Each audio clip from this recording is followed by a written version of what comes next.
The debt wasn't dead, Marcus. It was just waiting for the right bank account. There are certain privileges that come with turning 75. The first and most precious is the right to an uninterrupted afternoon nap in your favorite recliner, preferably with a cup of lukewarm Earl Grey and the soothing, slightly predictable antics of my favorite classic television show humming in the background.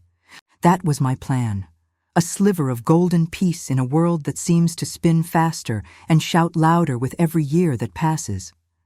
I had just settled in, the worn leather of the recliner molding perfectly to my back, when the shrill, frantic cry of my phone broke the silence. I glanced at the screen, and there was the name that always meant trouble, underlined with a flashing red light in my mind: Celeste, my daughter-in-law. Celeste is what you might politely call a high-maintenance butterfly. She floats through life demanding attention, adoration, and, most frequently, cash. She believes that inconvenience is a personal attack and that boundaries are quaint, old-fashioned suggestions, easily ignored. A misplaced hairpin is a tragedy. A blocked credit card? Well, that's an act of war. I took a slow, deep breath, tasting the lingering bergamot on my tongue, and braced myself. "Hello, dear?" I offered, trying for a tone of calm neutrality, which is always the best defense against her dramatics. The sound I received in return was less a greeting and more a volcanic eruption of grief and fury. "Honey, I can't believe you. You utterly ruined me. It was blocked! The whole card, frozen." I was at the downtown boutique, trying to buy the new Montaigne handbag, the limited edition, Agnes. And it was blocked. They looked at me like I was a thief, like a common desperate thief. Her voice splintered on the last word, dissolving into high-pitched, indignant sobs. My mind, though aging, is not slow.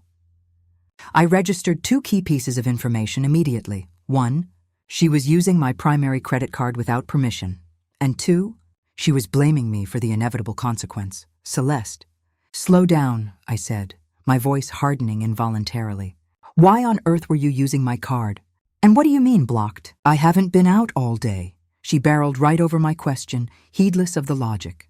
"Why? Because I needed it. And you call yourself a grandmother, a selfish grandmother who holds onto her money like a dragon on a hoard. You embarrassed me in front of the manager, Agnes. I had to walk out of there empty-handed, and now the bag is probably gone. Don't you understand the humiliation? Selfish." That word, like a wasp sting, always found its mark. I've been called tight-fisted, overly protective, and sometimes a bit too sharp-tongued, but selfish? That was Celeste's favorite weapon, designed to make me feel guilty for the simple act of having my own finances. "Celeste," I repeated, forcing my voice to drop to a level of dangerous softness. "I was not trying to embarrass you. I was not even aware you were planning to steal from me in the first place, which is what using my card without asking amounts to. The card is frozen for a very serious reason, one that has nothing to do with your shopping habits." She laughed, a thin, brittle sound. "Oh, a serious reason, right. You just wanted to teach me a lesson, didn't you? Well, congratulations, Agnes, you succeeded. And wait until Marcus hears how utterly vindictive you are." With a final, satisfying click, she ended the call. The silence she left behind was louder and colder than her screams. I sat there, the phone heavy in my hand, staring at the muted television screen. I knew I had mere minutes before the next, far more volatile. Wave of this storm hit my doorstep. Marcus, my son, caught between his entitled wife and his fiercely protective mother. I felt the familiar, unwelcome knot of anxiety tighten in my chest. Marcus always fell into the role of the reluctant referee, but Celeste had a way of twisting facts and weaponizing tears that usually made him side with her, simply for the sake of quiet. I had to face the fallout, but I didn't have to face it alone. I looked to the other side of my living room, where the true reason for the card freeze sat, composed and formidable, nursing a cup of tea. The storm arrived 5 minutes later, right on schedule. The sound of a car braking hard enough to smoke the tires on my driveway was followed by the front door practically ripping off its hinges. In stormed Marcus, my son, a man of 45 years, a successful civil engineer, and yet, at this moment, he looked like a panicked teenager who'd been caught smoking behind the bleachers. His tie was askew, his hair was messy, and his face was a vivid, alarming shade of crimson. In his right hand, he clutched his phone, the source of his wife's poison, like a war club. "Mom, explain this." "Right now," he bellowed, his voice echoing off the framed family photos on the mantelpiece. He was in full protective mode, blinded by his wife's hysteria, ready to defend her honor and her aborted purchase. "Celeste is hysterical. She says you blocked the account on purpose. She said you called her a thief." "What is going on, Mom? You can't just sabotage her like that." His eyes darted around the room, searching for the telltale signs of my supposed cruelty, the cackling, selfish matriarch he'd been led to believe I was. The tension was so thick I could almost taste the ozone charge of his righteous fury. But before I could even draw breath to mount my defense, a defense, I knew he probably wouldn't believe until I showed him the bank statements. Marcus's tirade stopped mid-sentence. His chest, heaving with anger, suddenly went still. The war club, his phone, dropped slightly. His eyes, which had been fixed on me with accusatory fire, finally registered the second person in the room. His face drained instantly of all color. The crimson flush was replaced by a pale, sickly white that reminded me of flour. His jaw went slack, and the engineering certainty in his stance completely evaporated. He looked truly like he'd seen a ghost. Why? Because sitting in my second favorite armchair, elegantly clad in a severe but perfectly tailored navy suit, her silver hair pulled back in a sharp knot, was Eleanor Vance. Retired appellate court judge, former professor of jurisprudence, and my dearest friend, since we survived a rather dreadful study-abroad trip together in 1968. She had always commanded immediate respect, a silent, authoritative presence that could stop a courtroom, or apparently a domestic eruption, with a mere glance. "Marcus," she said, her voice a low, smooth baritone that had once terrified defendants, witnesses, and state senators alike. "Do try to remember your manners, dear. It's not a dockyard." Marcus stammered, scrambling for words, his anger gone, replaced entirely by mortification and disbelief. "Judge Vance, what are you doing here?" Eleanor raised a perfectly sculpted eyebrow and picked up a manila folder from the mahogany side table. "I was just helping your mother, Marcus. She required assistance navigating the particularly tiresome labyrinth of high-level identity protection and legal review necessary after her primary account was compromised." She tapped the folder lightly. "We are addressing a situation that is, shall we say, a bit more grave than a simple shopping excursion." I leaned forward, relieved that the burden of explanation was now safely on Eleanor's far more capable shoulders. The card, honey, wasn't blocked to be vindictive. It was frozen by the bank's fraud department late yesterday after a suspicious transaction flagged in the system. Judge Vance, thankfully, agreed to come over and help me navigate the legal documentation the bank sent to make sure this doesn't become a full-blown identity theft crisis. The bank warned me they'd have to cancel everything, card, associated accounts, the works to isolate the problem. Marcus's head swiveled between us, the confusion in his eyes slowly yielding to the dawning, terrible truth. His wife's drama had collided violently with his mother's legitimate, serious crisis. "Compromised?" he whispered, running a trembling hand over his face. "So, you didn't even know Celeste was trying to use it?" "I had no idea," I confirmed gently. "We were working on documents when she called, sobbing about the Montaigne handbag." Eleanor Vance nodded grimly, her gaze unwavering as she looked at Marcus. "Your mother has done nothing but act responsibly, Marcus. The bank flagged unauthorized use of her card and required an immediate freeze for her financial safety.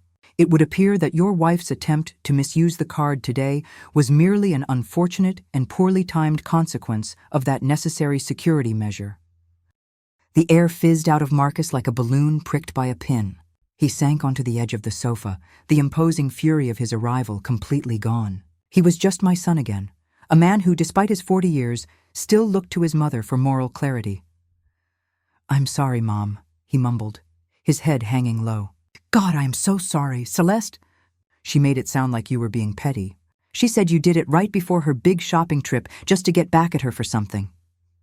I sighed, the anger completely draining out of me, replaced by a deep weariness. "Marcus, when has that ever been my style? I don't deal in petty games. I deal in facts and boundaries. I just wish your first instinct wasn't to believe the most dramatic, selfish version of events.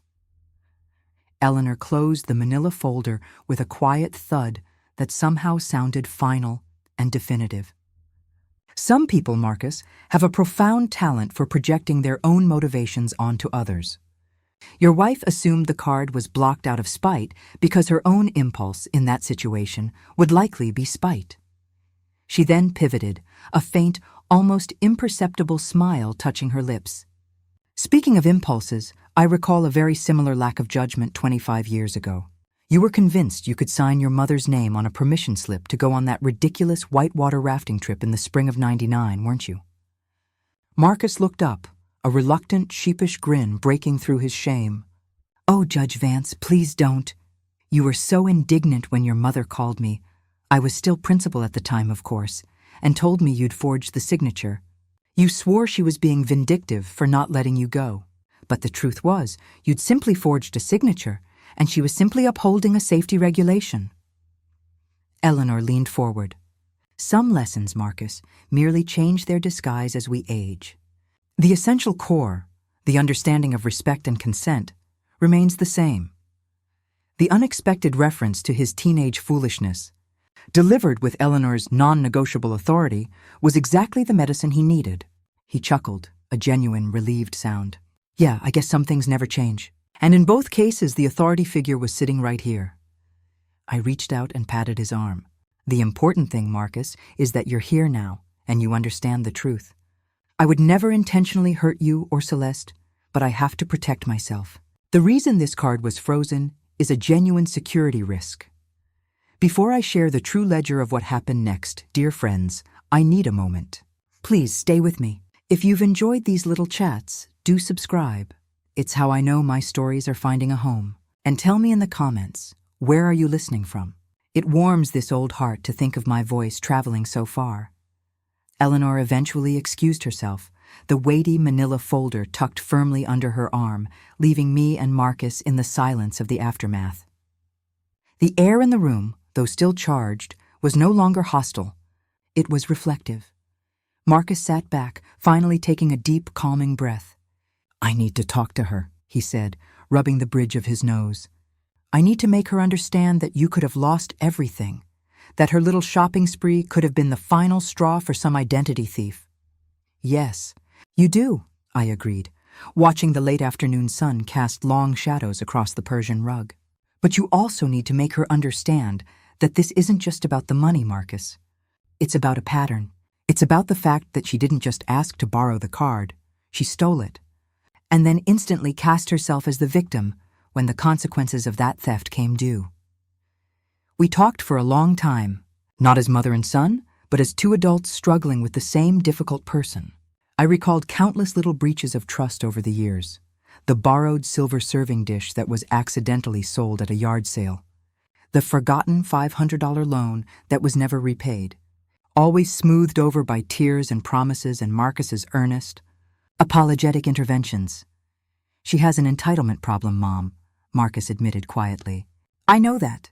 I try to manage it, but it's like a tide. It just keeps coming in. A tide that will drown you both if you don't build a seawall, I retorted gently. And this identity freeze, it was a fluke, a chance intervention that protected me. But it exposed her behavior for what it is. He nodded, looking tired, older than his 45 years. What was the charge that flagged the account, Mom? Did the bank tell you what it was? This was the part I hadn't told him yet. This was the part Eleanor and I had spent the last hour meticulously reviewing. The part that finally turned the family drama into a true moment of suspense. Yes, I said, leaning forward, my voice dropping to a conspiratorial whisper. The bank flagged a series of small, suspicious transactions from a place called Archivist Services, and then a sudden large payment, a 5-figure wire transfer request to an obscure offshore account. That's why they froze everything. Marcus's eyes widened. 5 figures, offshore? That's serious, Mom. That's definitely organized crime. That's what the bank thought, and that's why Eleanor got involved. She knows people in financial crime analysis. She ran the smaller transactions. And that, Marcus, is where the whole picture changed. The archivist services charges, it turned out, were for accessing old financial records. And the large wire request, the one that triggered the freeze, was a payment that had been attempted. Right after those records were accessed, Eleanor had used her old contacts to look into the transaction trail, not just from my card, but the entire history that led to the flag. And what we found was not the work of a sophisticated ring of identity thieves, but something far more mundane and far more insidious. The wire transfer was linked to an old, defaulted loan from nearly 15 years ago, a quiet, toxic debt that had been bought and sold by various collection agencies until it landed with one that specialized in aggressive, offshore recovery. It wasn't my debt. It wasn't Marcus's. It was Celeste's, I told him, the words tasting like ash in my mouth. From before you two were married, when she was working in that failed boutique she used to manage. She defaulted on a massive inventory loan. It was written off, and she never spoke of it again. But this new agency, Archivist Services, they found the paper trail. They were activating old dead debts with a sudden huge recovery request. Marcus stared at me, his mouth agape. Wait, you're saying the identity threat? The reason your account was compromised and frozen was because a collection agency, attempting to trace Celeste's old unpaid debt, got a false positive hit when they cross-referenced her information with mine and tried to draw the money from the first available high-value account they found. Yours. Precisely, I confirmed. The only reason my account was flagged, frozen, and almost wiped out was because of a huge hidden liability that Celeste brought into this family and that she never resolved. The reason she was humiliated at the boutique today wasn't that I was selfish. It was because the ghosts of her own financial past finally caught up with her. Right when she was trying to spend money, she didn't earn on a luxury she didn't need. The irony of the situation was almost painful. Celeste had accused me of blocking the card out of petty vindictiveness, when in reality, the reason the card was blocked was because her own long-term financial irresponsibility had finally created a digital boomerang that nearly wiped out my retirement fund. Her shame at the boutique was simply the ripple effect of her own, much larger secret shame. So, she knew, Marcus whispered, the realization dawning fully. She knew that loan was hanging out there. She probably got an alert or a letter this week, and that's why she was so desperate to buy that bag today, as a distraction, as a way to feel powerful. She didn't know I knew, I corrected him. She thought her humiliation was my fault, but it was just her own carefully buried secret detonating in the middle of a checkout line. That evening, after Marcus had gone to have the necessary, painful confrontation with his wife, armed now not just with my word, but with Eleanor's legal analysis, I settled back into my recliner. The television was off. The Earl Grey was long gone. I poured a small glass of sherry and watched the twilight deepen. I realized then that Eleanor's presence had been the true hook of the day, the pivot that changed everything. Had she not been there, had it truly been just me, Aggie, against my son and his hysterical wife, the narrative would have been simple. The selfish mother teaching her entitled daughter-in-law a lesson. Marcus would have reluctantly sided with Celeste, and the blame would have settled on me, leaving a permanent rift. But Eleanor, the retired judge, the symbol of impartial, uncompromising truth, had been the necessary witness. She hadn't just diffused the anger, she had inverted the truth, forcing the shame back onto its rightful owner. The whole thing was a painful but necessary lesson, not for Celeste, but for Marcus. He had always tried to keep the peace by sweeping Celeste's problems under the rug, and that rug was starting to smother him. This time, the problem had burst out from under the rug and nearly set fire to his mother's house. I took a slow sip of the sherry, the warmth spreading through me. I am Agnes, a woman of 75, and I am not a character in Celeste's drama. I am the author of my own life and the custodian of my own resources. Celeste would eventually come around. She would offer a mumbled, brittle apology, and life would resume its awkward, careful balance. But Marcus had finally seen the ledger. He had seen the true cost of his wife's entitlement, not in a new handbag, but in the near collapse of his mother's financial security, all driven by a hidden debt from the past. He had seen that the selfish one was not the woman trying to protect her future, but the woman trying to hide her past. The moral of this story isn't about credit cards, my dears. It's about the quiet power of the truth, and how sometimes the biggest threats in your life aren't from strangers on the internet, but from the unaddressed secrets living under your own roof. And it's about having a friend like Eleanor Vance, who knows exactly when to drop the gavel. I finished my sherry, feeling the peace finally return. It wasn't the shallow, television-induced quiet I'd wanted earlier, but a deeper, more resilient kind of peace that comes only after surviving a serious battle.